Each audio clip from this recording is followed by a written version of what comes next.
Muito bom dia, bom dia, bom dia.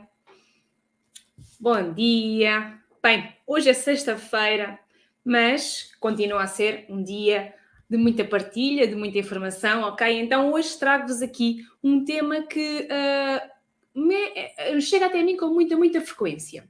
Então, mães dizem muitas vezes que Rita, eu tive um bebé por cesariana e não consegui amamentar porque a cesariana foi de emergência e realmente as coisas não fluíram e pronto, e descambou e preciso de ajuda. Bom dia Liliana.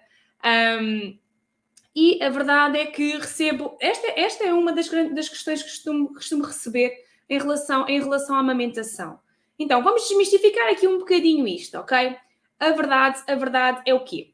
Então, para percebermos um bocadinho melhor, durante a gravidez, ali próximo das 20 semanas, o colostro, ok, começa a ser produzido, está bem? Ou seja, no terceiro trimestre, as nossas maminhas já têm colostro.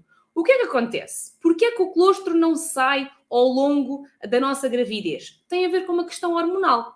E o que é que isto significa? Não sei se tens noção, mas se não tens, ficas a ter. Quando nós estamos grávidas, há duas hormonas, assim, essenciais, aqui o estrogênio e a progesterona, estão em níveis muito aumentados. Porquê? Porque eles são produzidos pela nossa placenta, ou seja, onde o nosso bebê está alojadinho, cá dentro da nossa barriga, faz com que haja grandes níveis de estrogênio e progesterona. Estes grandes níveis fazem com que a prolactina, que é a hormona que produz o leite, não suba, ok? Então, nós temos leitinho a partir das 20 semanas. Normalmente, no terceiro trimestre, já temos as maminhas assim bem cheinhas, já a quererem iniciar todo o processo, mas não acontece antes do nascimento. Porquê? Porque os níveis de hormonais, ou seja, os níveis da hormona do estrogênio e da progesterona, não deixam a prolactina começar a produzir então o nosso leite, ok? Assim de forma efetiva. Então, após o nascimento, seja ele qual for a via de nascimento, está bem? Seja parto normal, seja parto por fórceps, seja por ventosa, seja por cesariana normal, eletiva, ok? Marcada por cesariana de urgência, a nossa produção de leite é fisiológica. E o que é que isto significa? Após a saída do nosso bebê, sai, normalmente, após algum tempo, sai a nossa placenta, seja por que via de parto for. E ao sair a placenta, faz com que haja uma diminuição no nosso organismo de duas hormonas, como eu já falei, do estrogênio e da progesterona. Então, ao diminuir o estrogênio e a progesterona, a nossa prolactina, ou seja, a hormona responsável pela produção do nosso leitinho, ok? Faz com que haja um aumento da nossa produção de leite. Então, aqui começa-se a desencadear, e por isso é que normalmente nós falamos que entre de 3 a 5 dias, mais ou menos, ocorre a descida do leite. Porquê? Porque é o momento em que o nosso corpo precisa para reduzir substancialmente todas estas hormonas do estrogênio e da progesterona que estão em altas concentrações na placenta. Então, fisiologicamente, ok, mesmo que a mulher não amamente, ou que não queira amamentar, este processo é normal, é natural. Então, seja por que via de parto for, pode estar completamente à vontade neste sentido, está bem? Podes confiar e que o que pode acontecer por vezes, e posso desmistificar também aqui um bocadinho isso, é quando ocorre, por exemplo, um sangramento, quando ocorre uma situação fora do comum, quando a mãe entra em choque hipovolémico, por exemplo, ou seja, quando existem condições particulares, pode haver, sim, algum atraso na descida do leite, mas como te digo, são casos particulares, está bem? Ou seja, conta-se pelos dedos quando isso acontece. E como é óbvio, quando isso acontece, a mãe tem uma referência, está bem? Por exemplo, o síndrome de Chian é um síndrome que faz com que a mãe tenha uma perda de sangue muito grande e isso possa afetar realmente as hormonas, aqui o nosso hipotálamo e hipófise, aqui no nosso cérebro, que está responsável pela ativação da nossa produção de leite, pode realmente influenciar. Mas, como te digo, são casos, não digo que são raros, mas são menos comuns do que as situações habituais. Por isso, seja porque via de parto o teu bebê nascer ou nasceu, ok?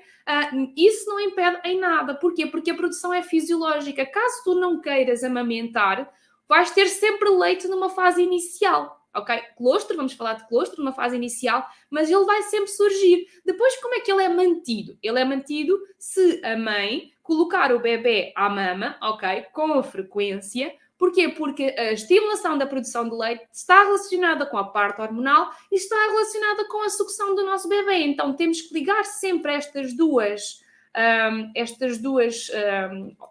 situações, temos que ligá-las sempre para conseguirmos garantir que temos o máximo de leitinho possível para o nosso bebê, ok? Por isso, vamos desconstruir aqui esta crença, parto normal, parto cesariana, seja eletiva, seja de urgência, qualquer um destes partos, a mulher pode e deve amamentar se assim o achar, ok? Por isso, esqueçam lá as conversas, infelizmente ainda é uma realidade. Nas maternidades ainda existe muita referência de que a mulher, por ter tido uma cesariana de urgência, por ter tido uma situação de anestesia geral, por exemplo, ok? O que pode acontecer quando ocorre uma anestesia geral é que a mãe fica-se um bocadinho atordoada e o bebê também, mas nada impede a amamentação exclusiva. Partilho convosco a minha experiência. Eu tenho 3 filhotes, as minhas 3 partos foram 3 cesarianas, ok? Então, a minha primeira cesariana e a segunda foram com raquio, ou seja, com uma epidural específica para que eu esteja acordada. Na terceira, ou seja, agora do Tomás, com 8 meses, o que é que aconteceu? Eles colocaram realmente a raquio, é uma epidural específica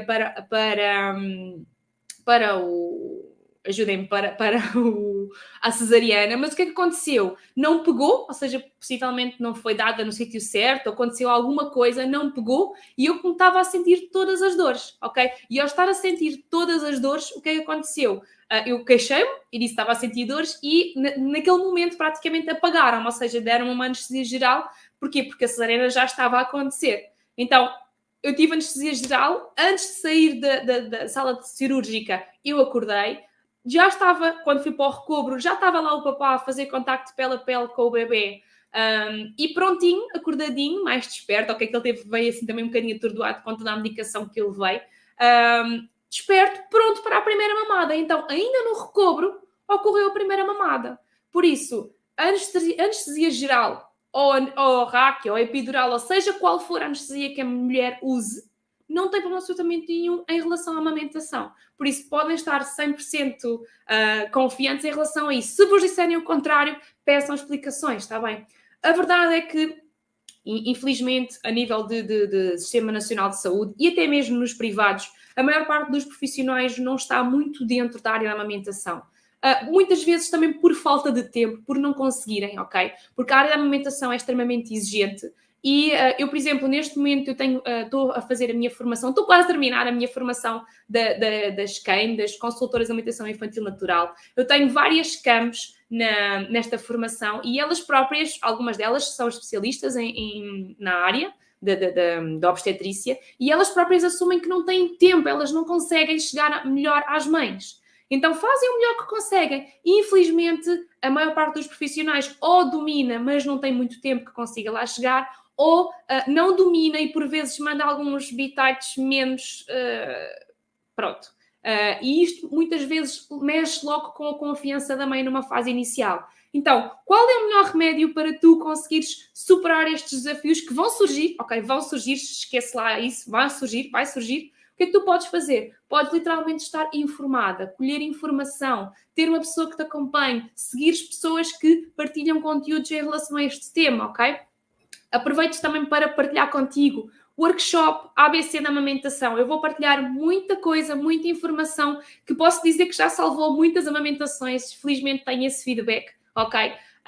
Porquê? Porque o conteúdo que eu dou é conteúdo que é essencial, que é fundamental. Eu chamo-lhe os alicerces da amamentação. Por isso é que eu disse o ABC da amamentação, troquei-lhe o nome recentemente, porque eu acho realmente que é mesmo o ABC, é mesmo o beabá ali, a basezinha, para quê? Para que tu possas superar os desafios e conseguires amamentar de forma mais prazerosa, mais proveitosa, porque a maternidade é bastante desafiante. Tu não sei se tens noção, mas se não tiveres, vais passar por ela e vais perceber isso. Mas com a informação, com a orientação, com as pessoas certas, tu vais conseguir realmente superar estes desafios, está bem? Por isso, se ainda não te inscreveste, inscreve-te. Eu vou deixar aqui o link. Quem está-me a ver no Instagram, o link está na bio, ok?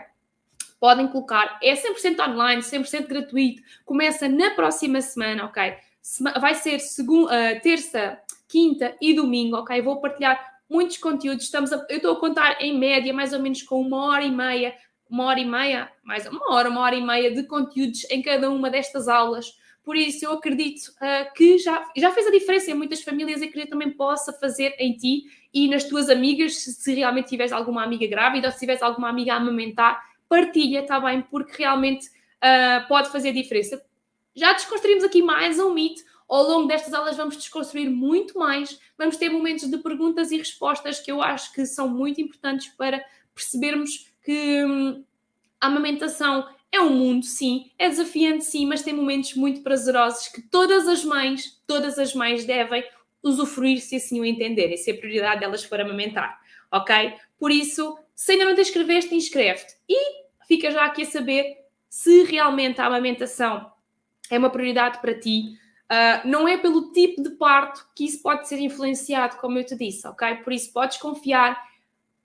Fisiologicamente o teu corpo já está preparado para isso. Com a saída do teu bebê, as hormonas, como eu falei, estrogênio e progesterona baixam, permitem que a prolactina, que é que produz o leite, aumente, e isso faz com que o quê? Faz com que se inicie efetivamente a produção de leite, ou seja, ao baixar estas hormonas do estrogênio e progesterona, vai fazer com que tudo se despolte. Então, fisiologicamente, tu vais produzir leite.